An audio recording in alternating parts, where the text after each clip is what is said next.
Hi, welcome to the Sam Sorbo Show. It's great for you to join me here. We're going to talk about the election results a little bit, what Trump's doing, what different states are doing, my inclinations with the whole thing. Folks, I have not given up hope. So we're going to talk about that. Also, the war on church and what churches are doing.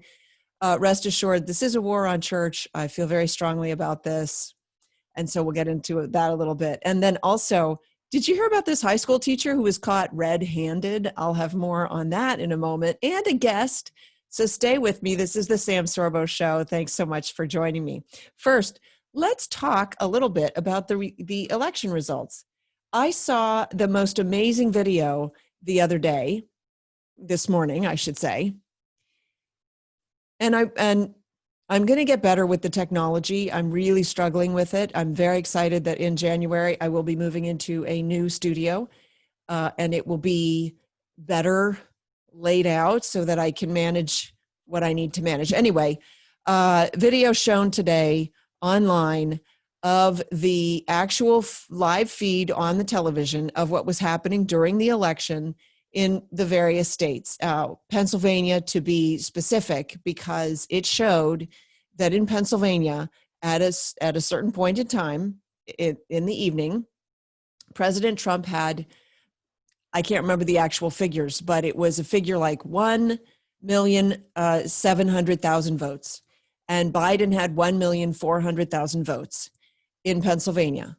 And it was a more specific figure, and then they moved away from that and they showed Arizona, they showed Wisconsin, they showed Michigan, and then they came back over to Pennsylvania. So in the course of maybe a minute or a minute and a half, and when they got back to Pennsylvania and they showed the feed unedited, and they went back to Pennsylvania, Trump didn't have 1.7 anymore, he had 1.5.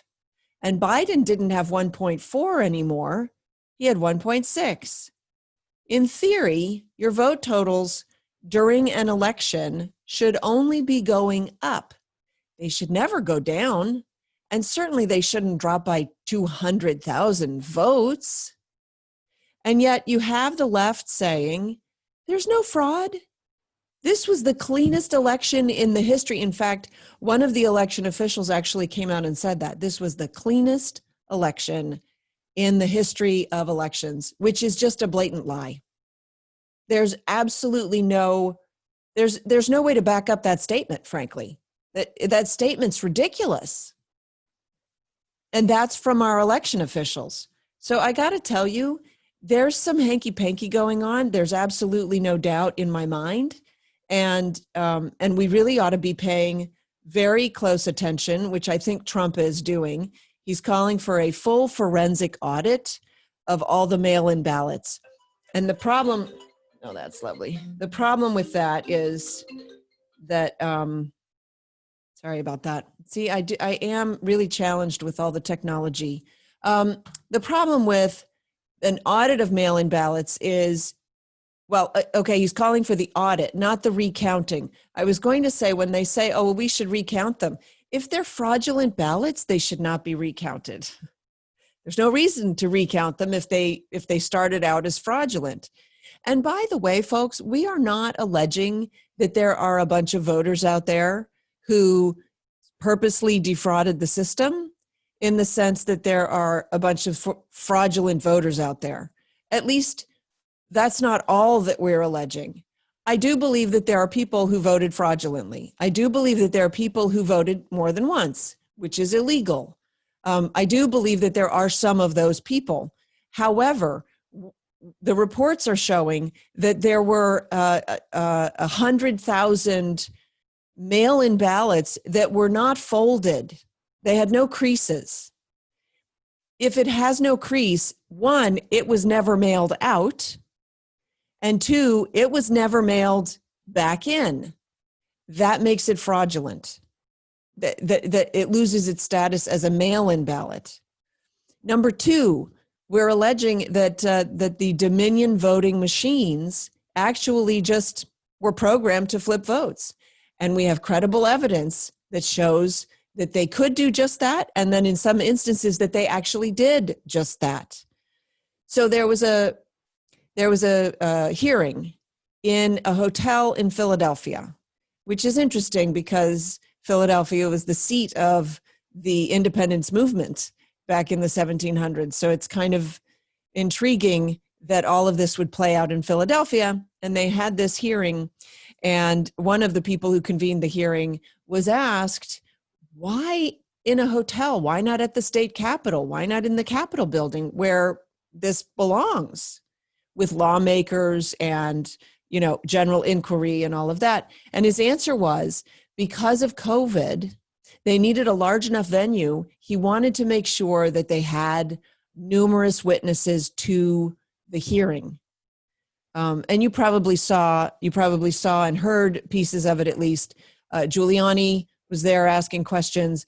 At one point, one of the witnesses spoke and said that they counted over, I think it was over 200,000 votes for Joe Biden in a very short time period. And there were 2,600 for Trump in the same time period, which it doesn't track.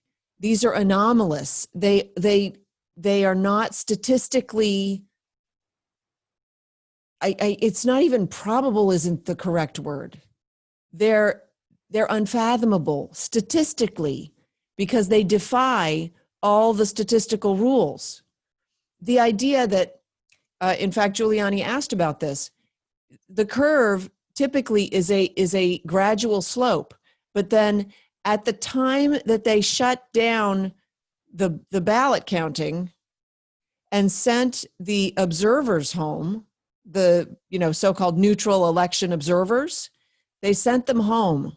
They said, we're not counting anymore tonight. It's done. Go home. At that point, Biden got an enormous kick that was statistically anomalous with the traditional statistics of both regular voters and mail-in ballots. So it defies logic. And yet they're very busy passing off this election as a done deal, finished. And strangely, Kamala Harris has not given up her Senate seat yet. That's what gives me hope. The fact that she hasn't stepped down yet. She must know, and she's a lawyer, she must know that there's a way whereby she is no longer the vice presidential nominee. That she's not stepping into the White House. Trump is calling for a full forensic audit. He says it's required to ensure that only legal ballots from lawfully registered voters that were properly cast are included. The reason for this is clear. They were not verifying signatures. Did you hear that they said, hey, we're just not going to verify signatures? Well, why have signatures on a ballot? Why bother with that? The reason that they do signatures is so that you can check and make sure that the people voting are actual people. In fact, I don't know if I've told you guys this before, but when I lived in California, we would get our votes, we would get our ballots for mail-in ballots because we traveled a lot and we didn't want to risk not being in towns to vote. So we would always get mail-in, and our mail-in ballots were delivered to us as was customary. My husband grabbed one. He didn't look at the name and he voted, but he ended up voting for me. And he signed his name on the back because he wasn't trying to vote for me. He just grabbed a ballot and didn't pay attention. And the commissioner of elections, or whoever, the controller person, called me and said, has your signature changed significantly in the past 2 years? And I was like, no, why? And they said, well, it looks like somebody picked up your ballot and signed their own name to it and voted in your place. And I immediately, of course, I thought, oh, that's got to be my husband. And I picked up the other ballot that was still sitting on my desk, and it was his ballot. I'm just saying, they check those things because they want to make sure. And here's the thing. They want to make sure that your vote isn't disenfranchised, that your vote, the value of your vote, is protected. Because the moment that we lose the integrity of the individual vote, we lose our elections, which is what I fear we are going through right now. In fact, I would liken this to a coup. So in a coup, in a military coup, the military goes in and takes the seat of power by force. This is I can't even call it a soft coup because it's hard. It's very purposeful. It seems very targeted. Do you know that all of the contested areas, so apparently there are 6 counties in the United States that control the swing states.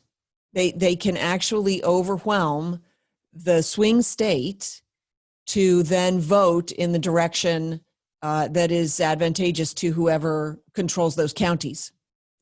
And it's those 6 counties that are in question now. It is those 6 counties that had odd reporting issues and vote counting issues and ballot issues. It's those particular counties. This is a concerted attack. This isn't just, wow, there's some strange things going on. Oh, well, luck of the draw. No. This is a concerted attack. In fact, I think I shared with you before that in Florida, the increase in Trump voters was large in the Republican areas, but the increase in Trump voters in Democrat-controlled areas or traditionally blue areas in Florida was enormous. And we see that also in Texas. We see it in other states, but we don't see it in the 6 states or 5 states that are contested right now. We don't see it in those states because those are the states where they doctored the vote. All right. The Trump's legal team has sent several letters to Georgia. Georgia is a big, it's a hotbed for what's happening right now. Pennsylvania is another one. Arizona is on the chopping block. Crazy stuff happening there. It's just, and I got to tell you, it saddens me. It saddens me that we've come to this point that we possibly are allowing this. It saddens me that we have people on the left, and trust me, there are a number of people who are on the left, and I'm friends with some of them. They don't have any inkling of what's going on. They think there's nothing wrong. They think that there are a bunch of crazy people on the right that are shouting some silly accusations that make no sense. Maybe they know about it. Maybe they don't even know about it, because the hearing that was held in Philadelphia, and it's worth listening to, that hearing was held in a hotel because they wanted to make sure that they had enough space for people. So they got a convention hall in which to hold the hearing. CNN ignored it. MSNBC ignored it. They all did. They pretended that it didn't happen. And as long as the news media is complicit, as long as the legacy media is complicit in hiding the truth, in not looking into allegations of any kind, there's very little hope for the truth to shine. Trump held a 45-minute press conference talking about all the irregularities in the voting process. You know, down ballot from Trump. There were many great gains for the GOP. Republicans expanded their control of state legislatures in the 2020 election. They flipped both chambers in one state while gaining more than 160 seats overall.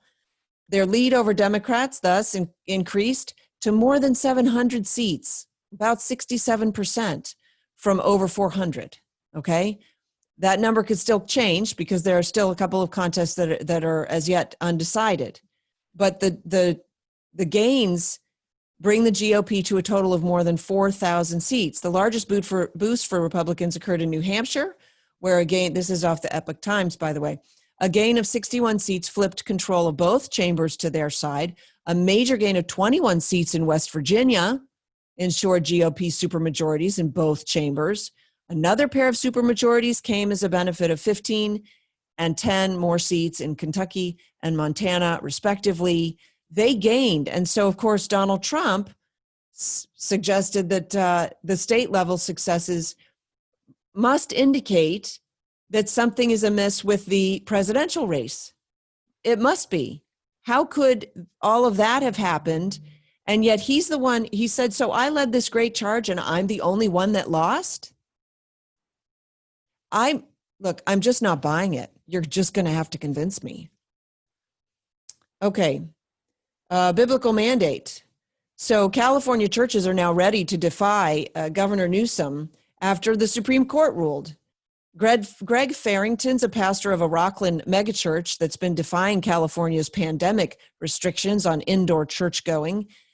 And he opened Sunday's service by pulling out his cell phone and reading aloud from a fresh U.S. Supreme Court decision. He read, quote, "There is no world in which the Constitution tolerates a color-coded executive order that opens liquor stores and bike shops, but shutters churches." And that was quoting Justice Neil Gorsuch. It's amazing the attack on churches that they feel COVID has provided them. So you can have, 30 people at a funeral, but you may only have 10 people at your Thanksgiving dinner, or 6 people. I can't remember what it was. I ignored it. Of course, I live in Florida, so I don't have to abide by it anyway. The 5-4 ruling, there was a swing vote that was cast by Amy Coney Barrett, could scramble the pandemic legal landscape as coronavirus infections surge in California and elsewhere. And that's something that I wanted to bring up. So we're seeing a lot of new cases. And it sounds dire. And in fact, you're going to see a big surge probably because they took the holiday off. So it was a 4-day weekend or a 5-day weekend. Wednesday, Thanksgiving, Friday, Saturday, Sunday. Some people took Monday. You're going to see all of those days combined, and it's going to look like, whoa, infections just went up. But it's the delay causes them to back up, and so they report. In any case, here's the thing. Now, forgive me for going into some math, but in fractions, you have the numerator that's on top, and the denominator is on the bottom. The numerator is the number of deaths, and the denominator is the number of cases. When the deaths go up, the whole fraction gets bigger, assuming that the denominator stays the same. When the denominator increases and the numerator stays the same, the number diminishes. It gets smaller. So 1/2 is only half of something, but 2/2 is the entire thing, right? So that's greater numerator. If I increase the denominator, but I keep the top number, 1/2, 1/3 is less than 1/2. 1/4 is less than 1/2, okay? So now they're saying, oh, there's a surge in cases. That's then a smaller number of proportionate deaths. That's what that is. And so if you just think about it logically, we should be rejoicing that there are more cases because there are not more deaths. Does that make sense? So the more cases we have, the lower the efficacy of the virus.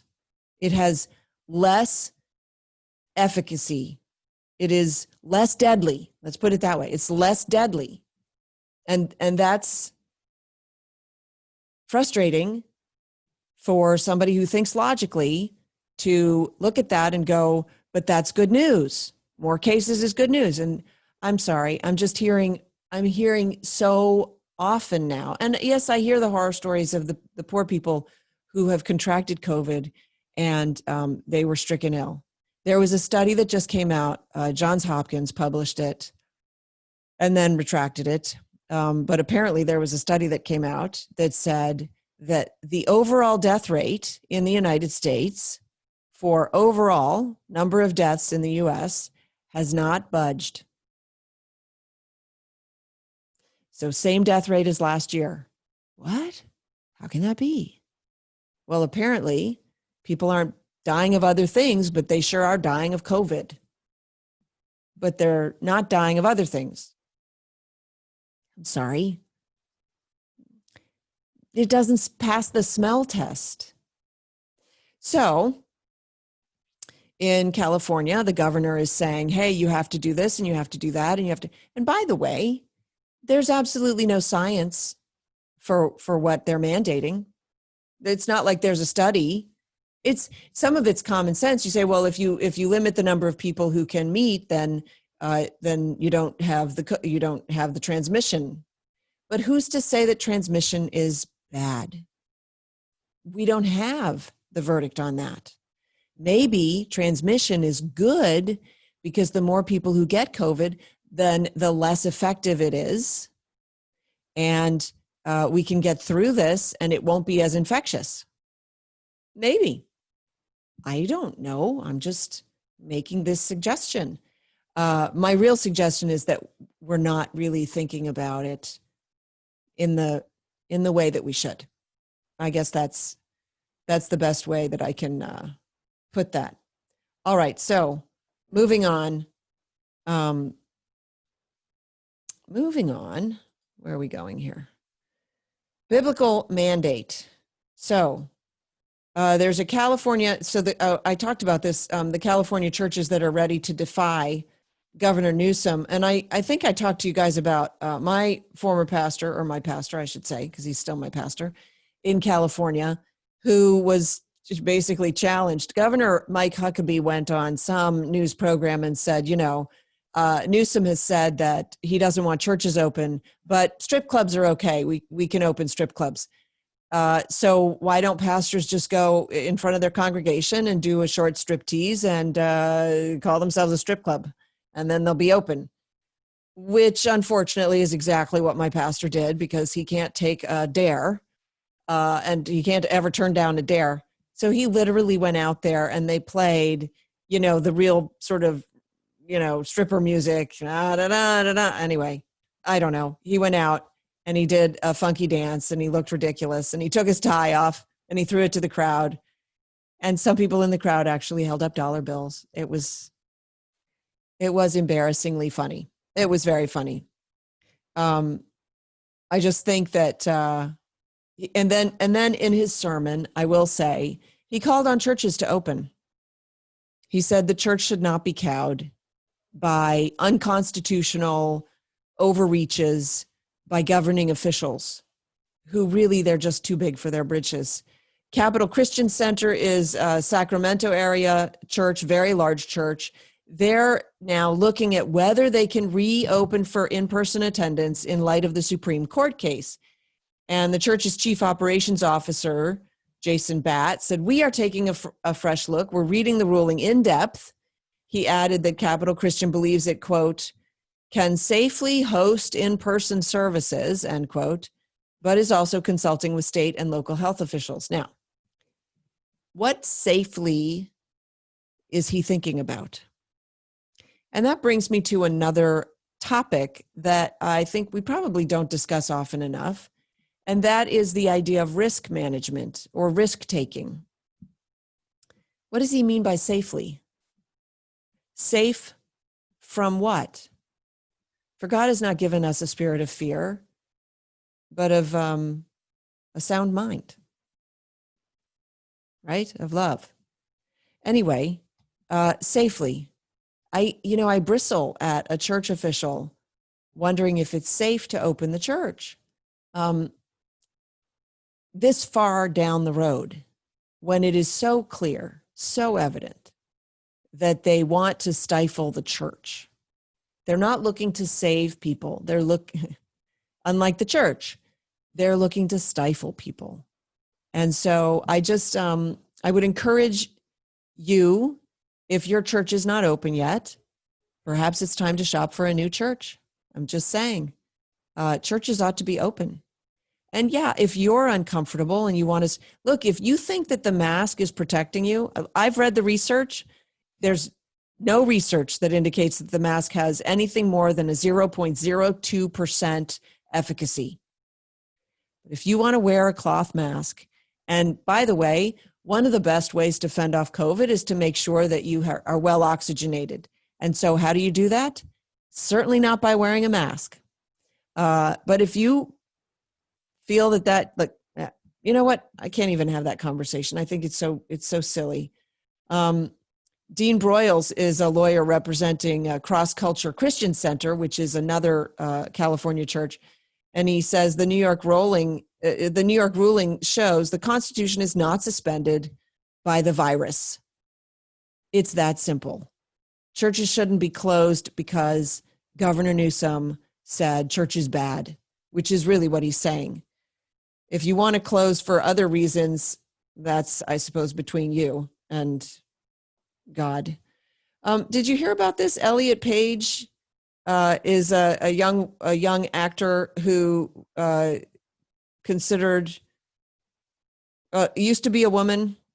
I don't know how to talk about that. Anyway, used to be a woman, became a very well-known young female ingenue, and now has decided that she's a he. Will be now known as Elliot Page. If you search for her previous name, you will not find it because they've gone and sort of updated everything. It's really amazing, just erasing history. And so the Babylon Bee, which is one of my favorite websites now, has reported on this satirically, yes, although I'm sure that USA Today will fact check them. And the article reads this way: Elliot Page retroactively awarded 17 Oscars for amazingly convincing portrayals of women. At a lavish press conference today, actor Elliot Page received 17 Oscar awards for his previous work portraying women in a variety of films, even though Page himself is a man, which is something we definitely believe, as you can tell by our use of the words like his and himself. We are proud to recognize Elliot's amazing work in portraying women, so very realistically, most people didn't even know he was a man, said Brett Long, director of the Academy of Motion Picture Arts and Sciences Subcommittee on Preemptive Apologies and Narrative Alignment. Though it was difficult to hear Page from behind his armload of Oscar statuettes, it's believed he said something like, "A man who is very manly and enjoys many manly things. As that, I couldn't be more proud of my work, and I look forward to working on more manly portrayals of waifish, wide-eyed ingenues." Long later told reporters that his subcommittee will be having many more similar ceremonies in the near future. Quote, "We're looking at Hattie McDaniel right now, and we're going to either give her 6 more Oscars for being a cultural trailblazer or cancel her completely for perpetuating racial stereotypes." What do you guys think? I was still quoting him. Anyway, Babylon Bee, satirical site making fun of people. It's kind of funny, I think. I'm going to bring in my guest, who is a parental expert. He's a parenting analyst.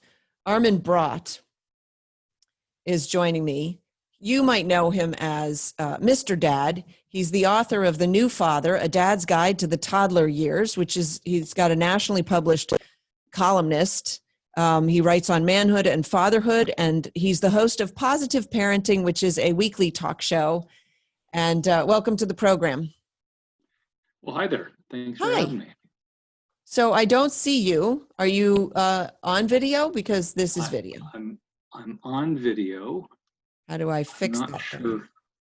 Hold on. Oh, for God's sake, hold on. All right. Well, hopefully you'll get it figured out. How about that? A little better? Okay. Now I can see your pretty face. Yeah, I should do something with the hair.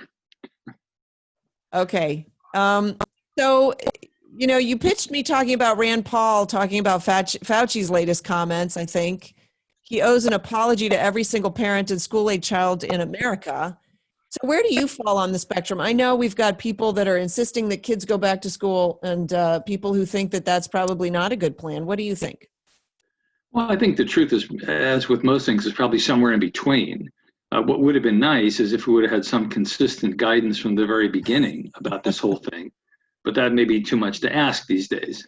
I think that what we had was no kids should not go to school, which I appreciate as a parent. I've had young kids, and my kids are high school and beyond, so I'm not really concerned about them as much. But to say no, that's one thing. But it would have been good for them to say, I went, both of us, we understand how we need to do extra things to protect kids. You can tell adults to wear masks and you tell adults to do certain things, but kids they're like chickens that they all want to get all together and pile on top of each other. And that's not a good thing. At the same time, we know that kids are much less likely than adults, particularly than adults in any kind of nursing home or a place where they're old folks, to infect each other. So if we would have had some straight answers from the very beginning, it would have been a lot better. So I don't mind so much the clarifying of things over time, but I think what I object to is that I think it became political. And I don't think that public health should be a political football. I think we need to be making decisions that are the right health decisions for our kids and for the rest of us. But I think what happened was that Fauci, who seems to be somebody I've always thought was trying to remove himself from the political fray, fell into it and held off on certain things to make Biden look better, I think. Oh, interesting. Okay. To make Biden look better, how did he make Biden look? I think I missed that. Well, I think that Biden really wants to be seen as somebody who's taking charge of this, and he's going to do something different than what Trump has done. And so if we can make Biden look a little bit better, if we can give him some support, and we can say, look, Biden has already got kids going back to school. Trump had them all over the place. They shut them down. The kids weren't going to school. Parents are going crazy. But Joe, before he even takes office, look what he's doing. He's taking charge of things. I think that the truth, again, is not, that doesn't reflect what's actually happening. But it's just, it's another example of the craziness of this whole thing and the disarray that we're in with public health messages, and they should not be political. So it's really kind of just a narrative, and unfortunately that doesn't give people confidence when they suspect that there's sort of posturing going on as opposed to actual protocols. Right. I think it just leads to, or it's going to lead to more confusion and to more people going out on the street and saying, well, forget about this whole thing. I mean, one guy says you can't send the kids to school. Somebody says you can. Somebody says you can't wear masks. Remember in the beginning, it was, oh, masks are probably going to do more harm than good. You shouldn't wear them. Well, that was Fauci. That was Fauci. Right. So exactly. That's what, when he came out and he said, yeah, you should wear a mask. I'm like, okay, no more from you, guy, because no. But the problem is that they don't give any reason for a flip-flop. I understand people change their minds, but I never heard him sort of defend either position. It was just, do this, and then it was actually do this instead. No, what I would like to hear as somebody who really spends a lot of time digging into data, I would like somebody to say, this is a completely brand new situation. There may be 2 or 3 people in the entire country who experienced the last pandemic that we had in 1918 and who are pretty old by now. And so we have no idea what's going on here. This is a fast evolving situation. We don't know who all the risk groups are. So in the beginning, when we told you that you didn't need masks, we were wrong. That would be wonderful if more people, I mean, it would be nice to hear that from Trump. It would be nice to hear that from pretty much anybody. We made a mistake. Now we know, because we have a lot more data, what the real deal is. And yes, you should wear masks and you should stay 6 or 8 or however many feet apart they want us to stay. Right. But going back and forth without any kind of justification, it's like treating us like a bunch of preschoolers that we don't need to have the information. I'd like the information. Right. And so it sounds like. But they're not used to giving us information anyway. And in fact, that stems from, and in fact, I would argue that I don't know that the public wants the information because frankly, you can go to the CDC website and read the research. The most recent research that I read on masks is that 85% of COVID patients are avid mask wearers, which would indicate to me that wearing a mask might be actually detrimental. And, so if masks work, why are 85% of the patients who contract COVID people who wear masks all the time? That sets up a big sort of stumbling block in my brain to get around the mask wearing mandates. You know what I mean? Right. Well, then you have to get into further into the data, and you have to look and see what exactly are they wearing, because there's a big difference between wearing one of those N95 masks, which is covering up your entire face and mouth area so Right, that you can't get anything in there, and wearing a bandana, which I have to right. say that I wear when I'm out on a hike. I mean, if you have a single layer of cloth, that does pretty much nothing to keep stuff out from getting into your face, and keep whatever's coming out of your mouth and nose from getting into somebody else. If you have a double layer mask, Yeah. that's much better. You have a triple layer mask, even better than that. And so we need to be telling people that there's a difference between wearing something that looks cool and wearing something that's actually going to make a difference. Well, and of And course, so the we know that. N95 masks are not, they're not advocated for people in normal air. They're only prescribed for people who are in heightened oxygen environments. And even then, you have to take breaks. Breaks are actually mandated by law. You're not allowed to wear them for extended periods of time. And so there's a lot of information about masks that's available if people wanted to do the research. But unfortunately, because we're trained this way, we just want to be told what to do. And we're getting conflicting advice. The weird thing is, President Trump had that roundtable of educators and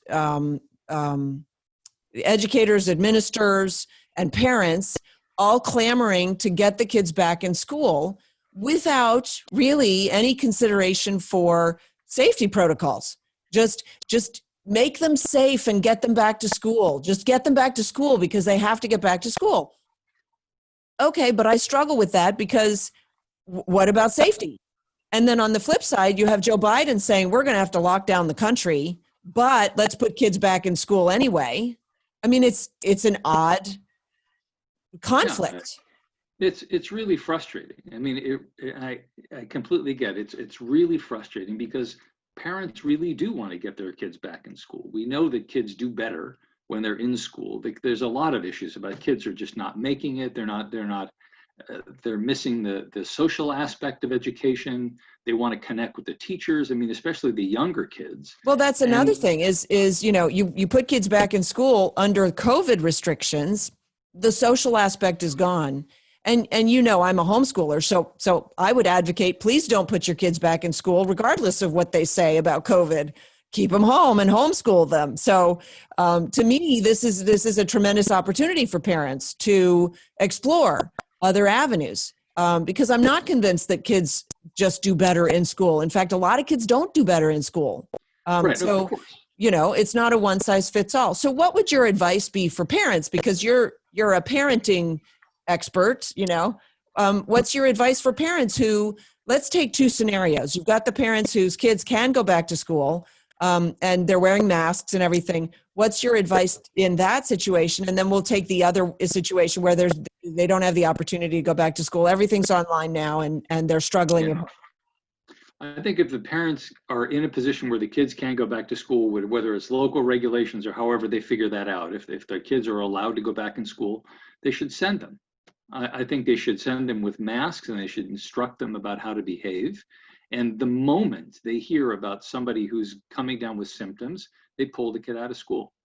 I think, you probably would acknowledge this. I mean, with my three kids, there was one of them maybe that I could have homeschooled. That it's not always a good match to have kids in school. And I think it's also not always a good match to have parents educating the kids. We're just not set up for it always. I mean, two of my kids were just absolutely impossible to deal with. And, I couldn't have done it, but it's a tough thing. I think that I would advocate sending the kids back to school if you can, because there's also the piece. What do you mean? I'm sorry, I have to ask you, what do you mean that you couldn't deal with them? Oh, they just know everything. They're smarter than me, and some kids are more compliant, and some kids are less compliant. But did all kids go? Your kids went to school though. They all did, yeah. Okay, well, I would postulate that your kids learned to defy you from the school, from attending school. Oh, that's possible. So. Yeah, that's entirely possible. Yeah, it's we can't come up with a blanket statement about whether kids should be homeschooled or not. I don't think. I mean, I think it's a wonderful thing, and from kids that I've seen who are homeschooled, they thrive, they do wonderfully, they learn a lot more than in a shorter period of time than kids who are going to school. But I think there's the economics of it also is not working out in favor of all parents. Is sometimes you got to have the parents out there working, and it's harder to do this. So I really appreciate what homeschoolers do, and I've seen some absolutely wonderful things, and I've seen wonderful situations where homeschoolers, even long before this COVID thing, I mean years ago, Sure. when kids who were being homeschooled were doing Zoom type things with other people. They'd have one parent who was great in chemistry and might be able to get a whole bunch of kids together that were being homeschooled, not just his own kids, and do a chemistry lab or something with them. So there is both, but I'm not criticizing homeschooling in any way. I just think it doesn't work out always for all people. Yeah, well, it's silly. We don't make blanket statements because that's silly. Just like all kids can't do school. That's partly why homeschooling started to take off, was because to think that the school can serve as one size fits all is kind of naive, right? So I was just saying, the kids who struggle with authority, when you dropped your kids off at school, you basically told them that the school had the authority. And so, of course, they started challenging your authority at the first opportunity, So that's all I was saying. So what do you tell the parents who don't have the opportunity to send their kids to school? They've got the kids at home, they're doing their online work or not, right? And the parents are supposed to be supervising work that they don't even know. What's your advice for those parents? Get some education. I mean, check out some of the homeschooling resources, find out the places where you are getting your lesson plans and things like that. Take advantage, and I got a couple of books in the mail that have terrific high school curriculum, or depending on grade school, whatever it is, the fourth grade U.S. history or fifth grade math or whatever it is. If you need guidance, get the guidance and take advantage of some of the fantastic things. I mean, there's Khan Academy and other kinds of things that I think what I would do if I had kids who were staying home from school for a long period of time. We can't be involved standing over their shoulder all the time. I think it's important to get them to the point where they can do some work on their own. So letting them take advantage of some of the online resources that they can do independently of me having to stand there and say, do this and do that. I think it can be a wonderful learning experience for parents. It's a wonderful time to be able to get to know your kids better, to explore local resources if some of the museums or the supposedly non-essential kinds of things are available. Get out there and do those things. Go outside, unless it's absolutely freezing cold where you are. Take advantage of it, of hanging out with your kids. You'll probably, it may be stressful at certain points, but you'll probably look back and think it was a tremendous time.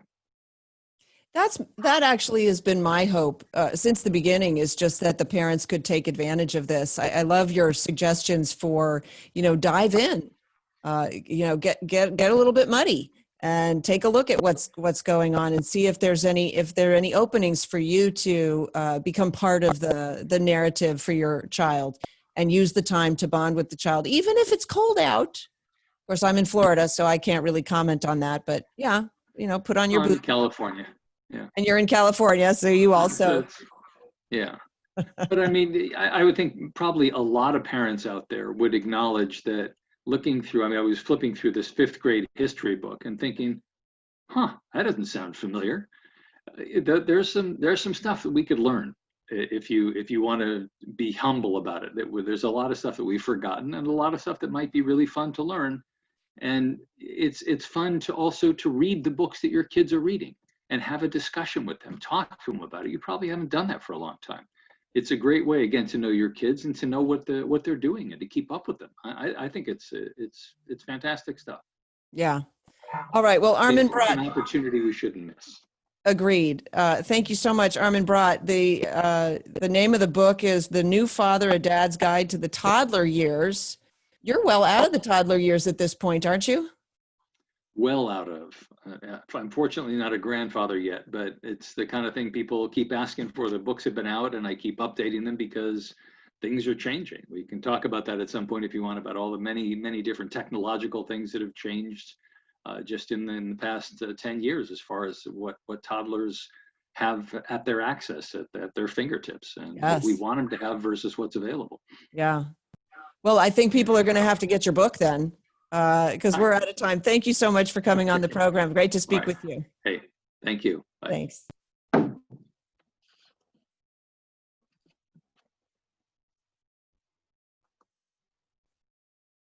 Oh, there we go. I'm technologically challenged. I can't figure out how to dump people.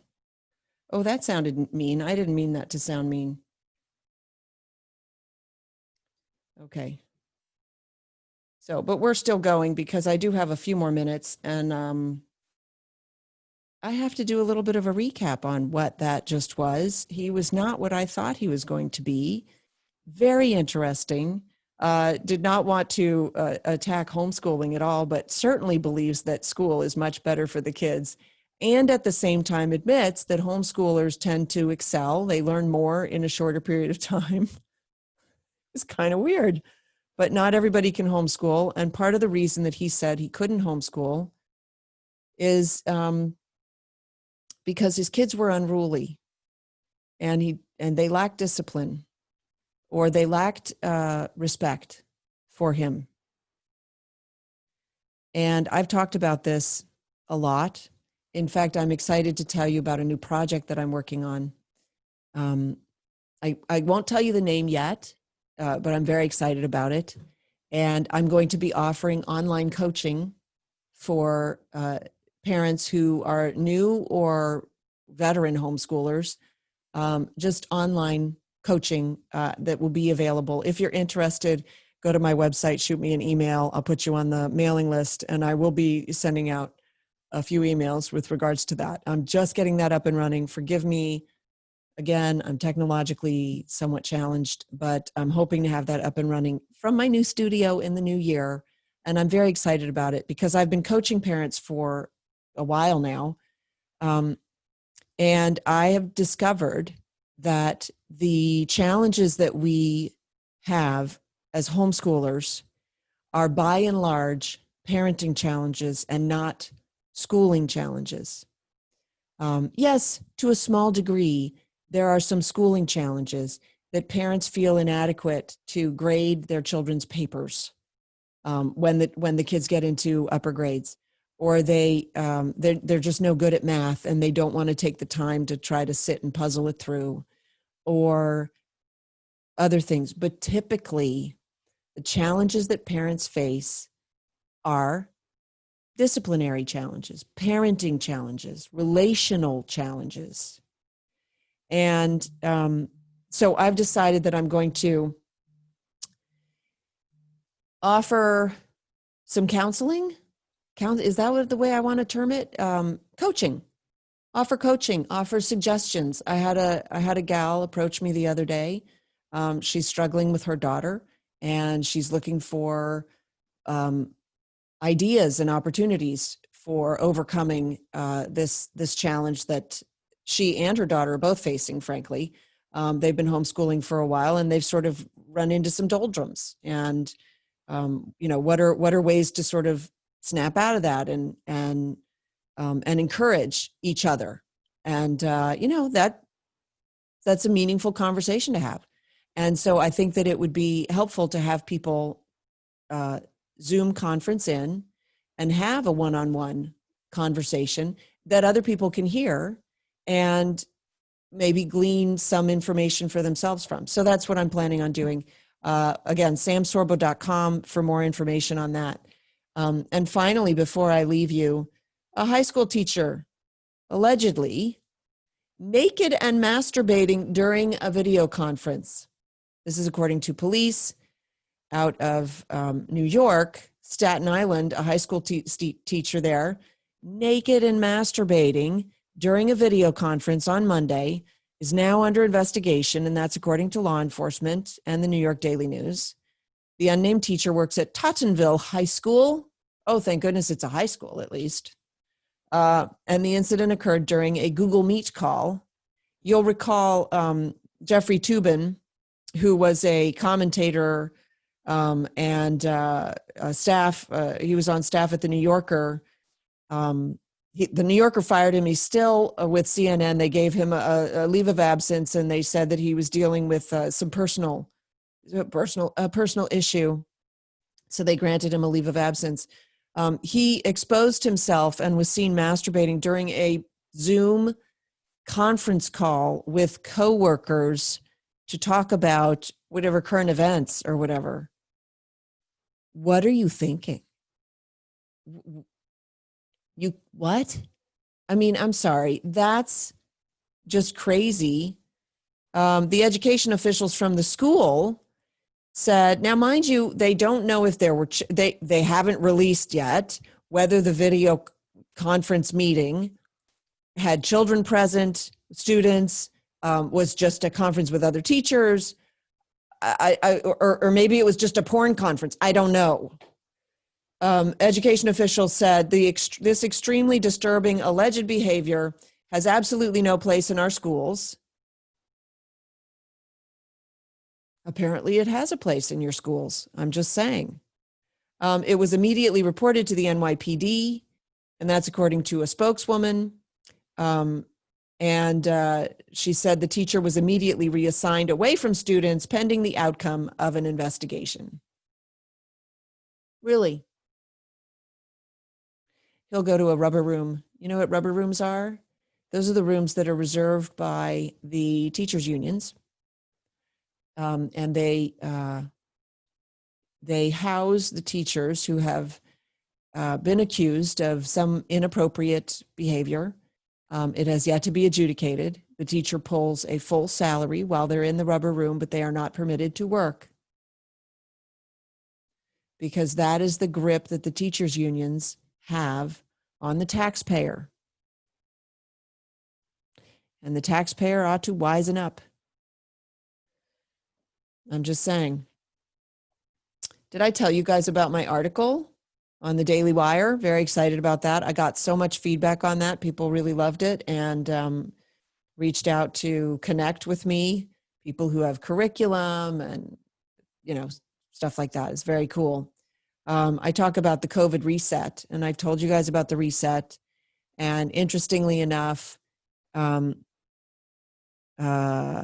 Kerry was just speaking to the World Economic Forum, and he mentioned that Biden being elected was evidence that the American people were choosing the Great Reset. It's a real term, folks. You need to come to terms with it, because this is what they're trying to do. And rest assured, they won't stop. They're driven because you have too much stuff and they want it. I wanted to talk to you about this, and I haven't. So I just started working on this. I have a few more minutes. It's kind of a new perspective on socialism. So Jordan Peterson talks about how kids learn to play games, and they watch the game, they observe, they figure it out a little bit till they feel like, okay, they might competently be able to play. They start playing the game, and when they're really young, if you pull them out of the game, and they play successfully, right? If you pull them out of the game and you say, what are the rules of the game? They can't tell you. They just understand them, but they don't know the rules, okay? And then once they become really proficient, then they figure out how to express the rules. But that only comes much later. And that made me think of, you know, the Jews went into exile from Exodus, and they wandered the desert for 40 years with Moses leading them, and they didn't have a governing body. They didn't have a government. They were self-governed. And how could that be? And they wandered, and eventually Moses, his dad said to him, hey, you're going to kill yourself. Everybody's coming and asking you to adjudicate everything. You're going to kill yourself. So Moses climbed the mountain and came down with the 10 rules, the 10 commandments. The first 5 are honor God and your parents. That's relational. And the second 5 are what not to do. Not what to do. It doesn't tell you what to do. It says, this is where you draw the line. You don't do this. Everything else, probably okay, but not these things. Don't kill someone. Don't commit adultery. That's number 2 on the list of 5, which ought to raise your awareness, okay? Don't steal. Don't bear false witness. Don't lie. And don't covet. Don't want other people's things for yourself, which is, by the way, the very definition of socialism, okay? By the way, don't covet, and that includes everything. Don't covet anything, okay? So from those 10 comes the law of the United States. Our laws are derived from years of experimentation, culminating in this nation, which is built on capitalism, which is the culmination of those laws of freedom, not limitation, okay? Freedom. We've achieved the greatest growth and prosperity, the greatest advancement of the human condition in world history. And at the same time, in recent history, we've had these amazing people, Marx, Engels, and the like, come along and say, no, I'm going to write new rules that have never been tried, or they have been tried and they've never worked. And the new rules are socialism. And this is how you should behave. It's a challenge to the 10 commandments. I got to work on this some more because I have to go now. That's my show. Thank you so much for listening. This is the Sam Sorbo Show. Don't forget to subscribe. It really helps me out. So I'd really appreciate it if you would. And I so appreciate you being here. Thank you so much.